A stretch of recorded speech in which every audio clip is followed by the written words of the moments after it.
perintis itu lebih baik karena ada hal yang itu nggak bisa diwariskan. Contohnya, Kita anggap ini pewaris dan perintis di usia yang sama ya. Nah, aku tuh merasa term value of money itu selalu bisa dipersamakan dengan apapun. Jadi Gimana itu maksudnya? ada kayak sebuah perusahaan besar itu runtuh di generasi ketiga biasanya. generasi ketiga. Iya kan? Iya. Nah, artinya itu kan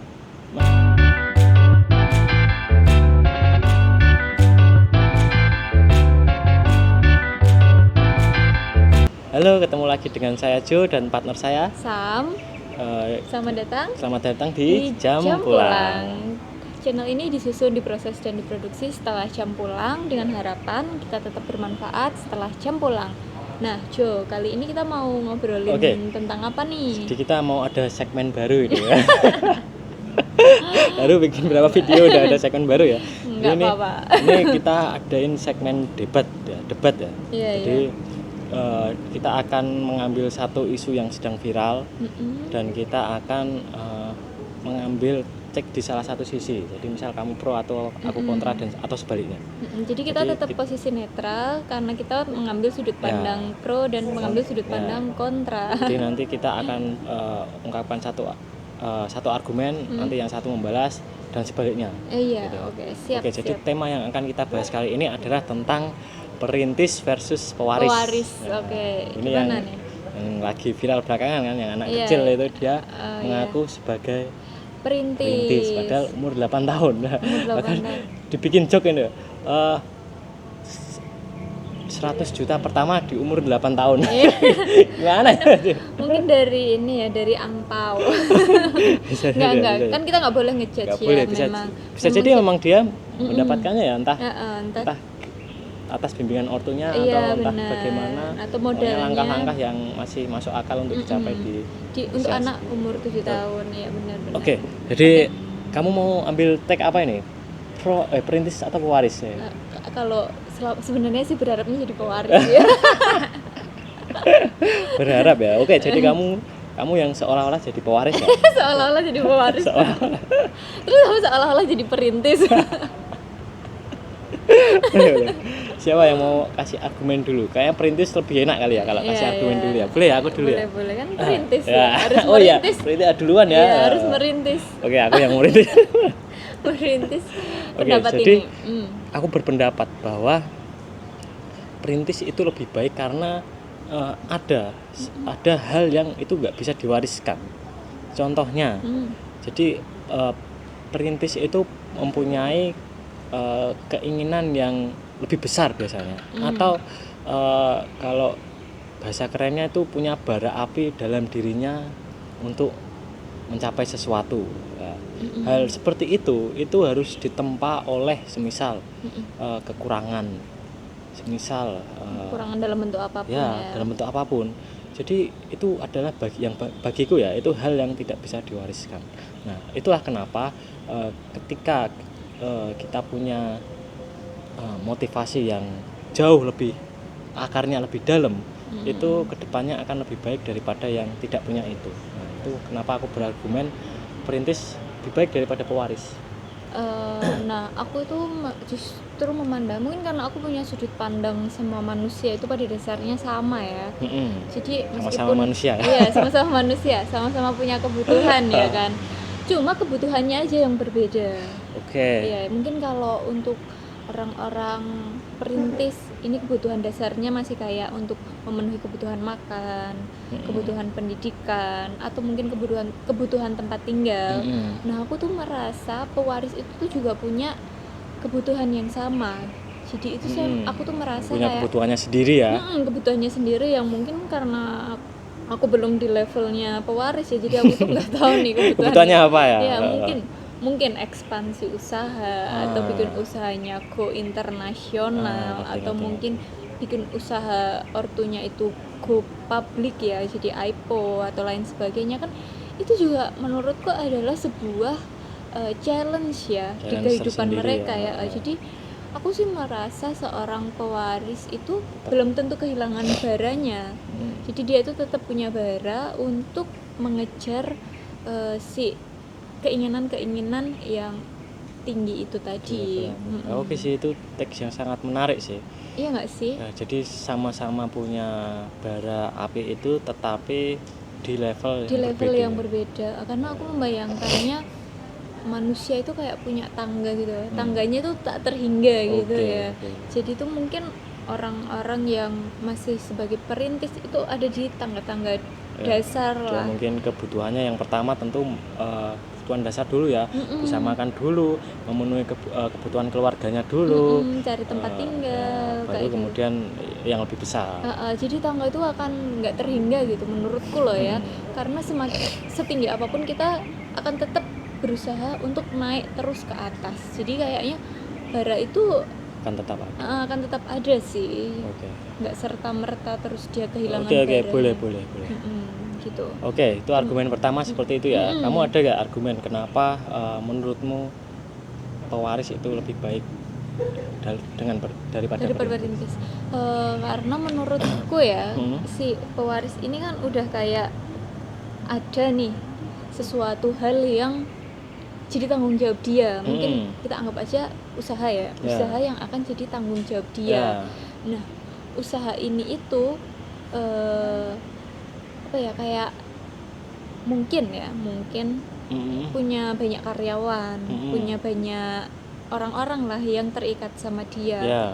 Nah, alhasil dia itu kayak punya jangka yang lebih tinggi untuk kayak ngasih dampak ke orang. Dampaknya lebih besar. Dampaknya itu langsung lebih besar gitu. Seenggaknya nih dia misal dia mau ngasih keputusan buat ngasih beasiswa ke anak-anak para pegawainya kayak gitu. Jadi dia itu ketika bikin keputusan tuh bisa langsung dampaknya tuh gede gitu menurutku lah ya. Oke, aku kayaknya punya counter argumen untuk itu ya. Jadi kamu berargumen bahwa pewaris ketika lebih mudah berada di posisi itu, dan artinya ketika berada di posisi itu tuh lebih mudah berdampak bagi banyak orang. Nah, kalau aku berargumennya bahwa sebenarnya dampak positif dampak positif, bahwa pewaris itu bisa juga di posisi sana. Pewaris Perintis bisa sampai posisi sana, dan ketika perintis berada di posisi sana, dia akan lebih bisa mengambil keputusan dengan lebih lebih bijaksana, karena seharusnya ya, karena pewaris kemungkinan besar dia ditempatkan di posisi yang atas itu adalah serta-merta biasanya, yang mana itu dia nggak perintis ya, nggak mulai dari bawah, sedangkan perintis itu mulai dari bawah, sehingga dia ketika dia berada di posisi atas itu adalah pasti 100% itu adalah by merit, by kemampuan dia yang sudah dia tempa dari bawah. Jadi ketika dia di atas, dia akhirnya punya power untuk mengambil sebuah keputusan. Itu adalah sebuah keputusan yang memang dibentuk bukan hanya oleh posisi di atas, tapi dibentuk oleh setiap posisi yang telah dia lewati. Iya, jadi dia kayak menelan pengetahuan banyak itu ya, menelan wawasan banyak gitu ya. Nah, boleh ya counter argumen di counter boleh lagi? Dong. boleh silakan. Nah, aku tuh punya ini counter argumennya adalah kita anggap ini pewaris dan perintis di usia yang sama ya.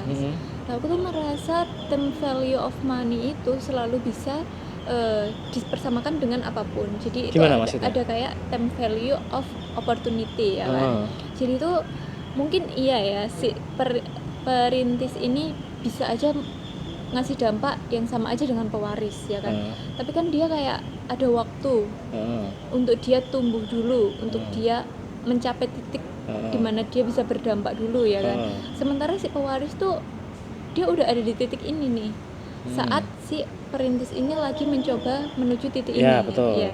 Jadi mungkin dampaknya akan lebih banyak dikasihkan oleh si pewaris ini. Jadi saat si perintis lagi usaha buat menuju ke titik itu, si pewaris ini udah ngasih dampak duluan nih ke lingkungan sekitar. Tapi kan dampaknya itu tidak berdasarkan keputusan yang merit sematang ketika kamu punya segala pengetahuan dan pengalaman dari bawah.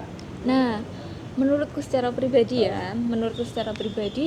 orang tua dari seorang pewaris itu kayaknya nggak akan serta-merta nggak mempersiapkan anaknya gitu lah menurutku. Karena menurutku si ortu ini pun karena dia punya usaha sebesar ini ya, pasti mereka adalah orang-orang yang cerdas dan smart. Oh ya pastinya kan? ya. Iya pasti mereka Bisa mempersiapkan ya. udah mempersiapkan tuh, Entah udah dikasih membekali. penasehat, entah Entah dikasih pendidikan yang Ya, keren, kasih pendidikan, atau oke. bahkan mereka itu kayak bisa datang ke usaha-usaha ortunya itu sejak dini gitu. Oke. Sejak mereka nggak kepikiran apapun tuh mereka udah terpapar informasinya. Jadi kayaknya sistem merit ini ya bisa aja sih Bisa aja berlaku Mm-mm. atau ditempuh oleh oleh seorang pewaris. Jadi mereka tetap bisa aja dapat aja gitu. Jadi ortunya kan pasti punya checklist kualifikasi Iya, juga ya kan. harus bisa ini, harus bisa ini. Iya Betul, betul. benar. Kan mereka juga nggak mau dong usahanya yang udah mereka usahakan sedemikian kerasnya dengan bersimbah darah dan air mata tiba-tiba runtuh Nah, gitu tapi itu aja. juga masalahnya. Itu terkenal bukan terkenal sih.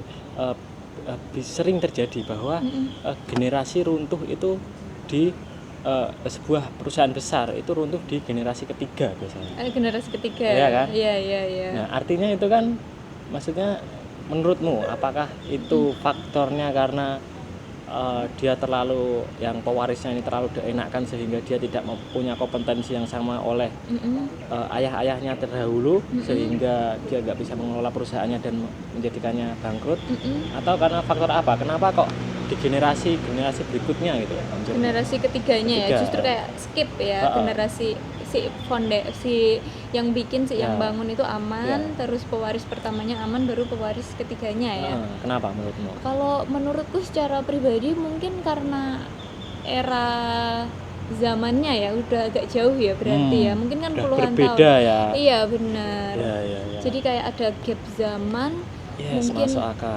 Mungkin nilai perusahaannya tetap dipegang teguh sesuai zaman yang foundernya ya. Jadi itu jadi kayak nggak relevan iya, lagi udah nggak gitu, relevan. dengan zaman dimana dikelola oleh perintis pewaris ketiga. Iya gitu menurutku ya. Nah aku nggak tahu ya ini sebuah fakta atau bukan, tapi kecenderungan itu orang yang udah gede banget usahanya itu ketika bangkrut itu nggak seutuhnya bangkrut sebenarnya. Oh ya pastinya, karena mereka udah menyiapkan banyak bantalan kan. Iya benar, jadi itu mereka tuh kayak nggak seutuhnya bangkrut, cuma mereka kayak ganti nama atau cuma ganti iya sering terjadi. Mungkin usaha dengan nama founder pertama itu udah hilang, tapi tetap diteruskan, tapi dengan nama lain gitu. Benar. Atau bisa jadi mereka udah ekspansi ke industri lain yang memang karena industrinya ini udah nggak bisa grow lagi, dia terpaksa shifting ke industri lain sehingga seolah-olah kelihatan bangkrut padahal secara net worth mungkin terus tumbuh sebenarnya terus tumbuh mungkin karena loh dia ya. menyesuaikan zaman tadi benar-benar. Oke, masuk akal. Karena memang tantangan zaman tuh tantangan yang berat sih sekali. Memang itu nggak bisa dipelajari ya, memang harus dipelajari pada saat zaman itu. Iya benar. Okay. Baik, terima kasih. Mungkin itu aja ya debut debat kita. Debut debat kita kali ini. Karena ternyata dipandang dari kedua belah pihak semuanya masuk akal ya. Bisa masuk akal ya. Yang ketika seseorang merasa hal satu paling benar adalah mungkin dia belum mencoba melihat dari sisi lain. Iya benar, kita lihat dari sudut pandang dan angle-angle yang berbeda. Oke, demikianlah debut debat kita kali ini. Terima kasih sudah menonton sampai akhir. Sampai jumpa di kasih kita ide debat-debat yang lain ya. Kalian mau kita debat masalah apa ini? Kalian mau kita berantem masalah apa? Oke, sampai jumpa di jam pulang selanjutnya.